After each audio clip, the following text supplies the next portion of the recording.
Ay mga kasari, good morning. Tanong ko lang kung ganyan yung pag ginagawa nyo sa mga barya.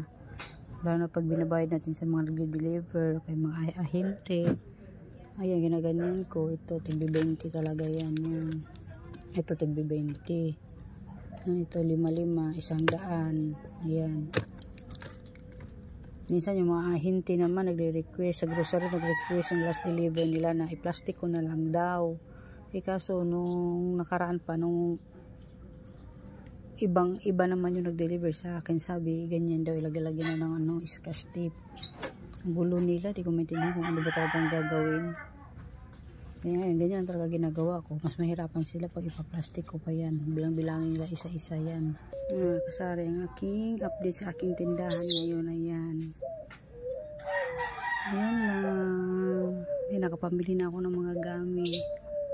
Ayan, mas kumikita ako ng 10 pesos pag ganyan ang binibili ko kaysa dun sa buy 1/4. Hindi pa ako namimili ng per kilo na gaming sa ngayon. Kulang pa sa budget. Kaya yan lang. Mga gaming, candies. Ayan, aking mga chichirya. Ayan, di pa natapos mo. Mga di pa tapos. Kahit kalat pa yung mga dineliver ng pure gold. Ayan mga kasari, yung mga ko.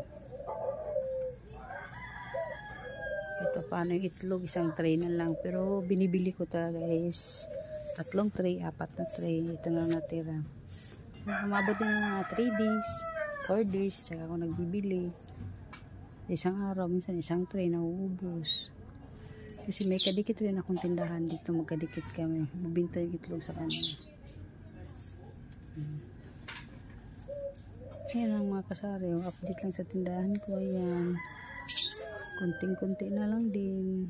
Yung iba wala nang laman.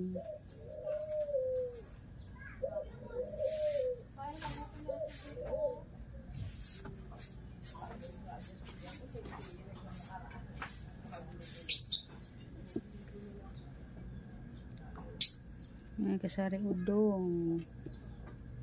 Nakakaalam ito mga kapwa, mga Bisaya. Kasi Bisaya rin ako. Laking Leyte, pero pinanganak ako ng Cebu.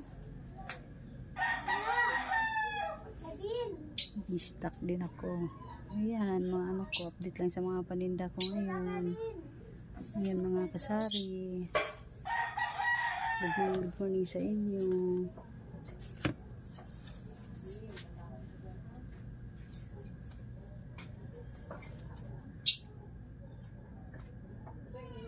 Ayun lang kasari. Morning. Bye-bye. Thank you for watching.